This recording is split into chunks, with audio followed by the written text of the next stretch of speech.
Pankaj. Thanks very much. More coming up on Street Smart as we go along. Mr. Shachindra Nath, the CEO at Religare Enterprises, he's with us right now to take some questions on the new banking license guidelines, final guidelines which were put out by the RBI. So good morning. Thanks for taking our call. Prashant this time. Good morning, Prashant. So how would you sort of read into the final guidelines? And because, you know, in some respects they're the same, but in other respects they are different than the draft. RBI essentially is inviting everybody to at least apply, and then they'll see about it. Yeah, I think one of the guidelines are fairly balanced, and they're very good. From two points of view. One, I think the guidelines have taken out the pre-exclusion criteria, which means they have made it possible for every aspirant to apply for the banking license, and they have now made it only purely on the basis of fit and proper. So anybody who can achieve the policy objective of inclusion, who has done a good amount of work in financial services or otherwise, would be able to apply. Simultaneously, they have to balance that. They have created restrictions which secures the financial market and which would eventually help the banking sector. Okay, right on the top, sir, I just want to say Religare, of course, would be an applicant, sir? Yeah, I don't think so that there is anything in the guidelines which deters from applying for the banking license. As I have said it earlier as well, that given the hard amount of work which we have done in last 12-13 years, the expanded reach which Religare has integrated financial services business, and the amount of work we have done with SMEs and other markets with the IFC partnership, we will surely put our best foot forward on this. Okay, got that. So for existing NBFCs, they'll either have to set up, divest their activities which can't form part of the banking activities into a separate entity. They'll have to essentially set up, convert their existing operations into a bank or set up a new venture, right? Which comprises the holdco which the RBI is recommending. What are NBFCs likely to do? Generally speaking, not specific with specific reference to Religare. What is the most likely route you think most NBFCs will adopt? Existing ones. So there are two categories of NBFCs which you should bifurcate.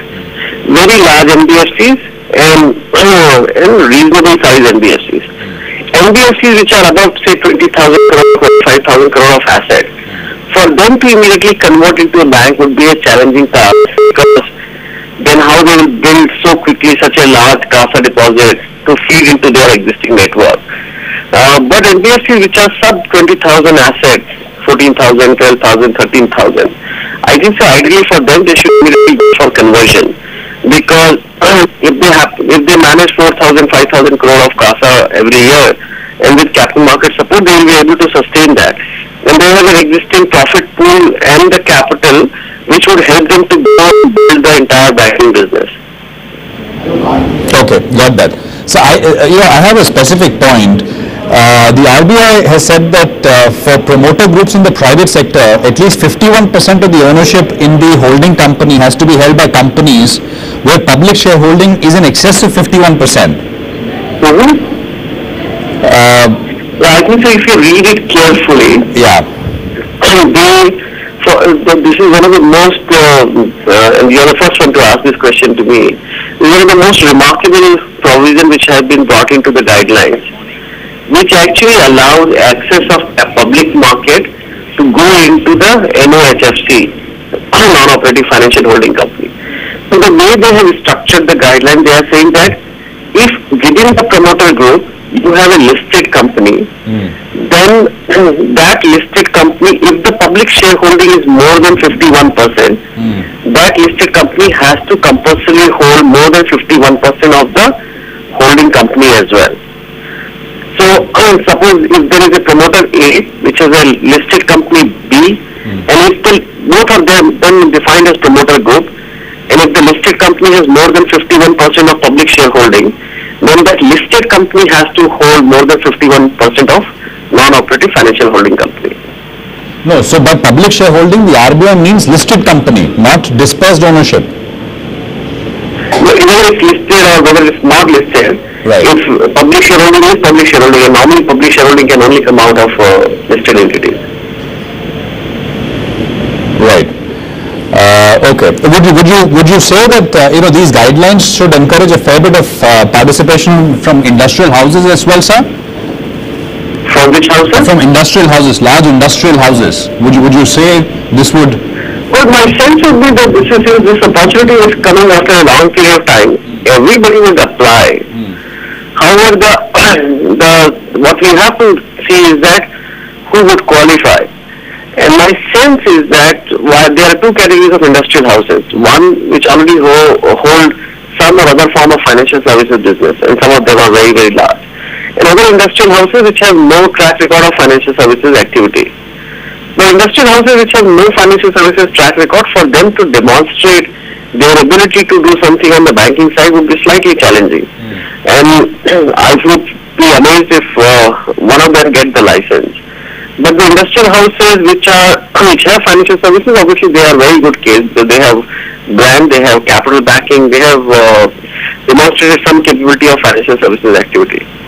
And the third category is independent non-banking finance business or integrated financial services players like ours. So let's see what fits the bill. So for NBFCs, a transition to banks, would you say in the near term it will impact, in the near and medium term will impact profitability? Longer term, Yes. I mean things will. Absolutely. To what extent, sir? I mean, so for example, say. Question is that what is the transition which is being allowed by Reserve Bank to these NBFCs? So, for example, if there is an NBFC which is disbursing around 1,000 crore or 3,000 crore every year or 4,000 crore every year, which is generating a 200 crore of profitability. Now, if Reserve Bank says that in the transition period, you can only disburse whatever you build as your CASA deposit, and you won't be allowed to take wholesale financing, which means that as an NBFC, you won't take financing from another bank, but you have to either take capital market route or bond route or only CASA, then the disbursement would drop down drastically, which will impact profitability. Number two, a lot of NBFC businesses or a lot of NBFC, whatever business they do, don't qualify for bank lending norms, whether it is either for concentration purposes or product purposes. And those things have to be shut down or stopped immediately, and then they have to be transitioned. And that would all impact profitability. Okay, sir. Got that. Mr. Nath, appreciate you joining in, sir, with that insight. Appreciate you joining in very much. Good luck, sir, for that license. Appreciate it very much. That's Mr. Shachindra Nath at Religare Enterprises with his thoughts. Mr. Divakar Gupta is joining in right now, Managing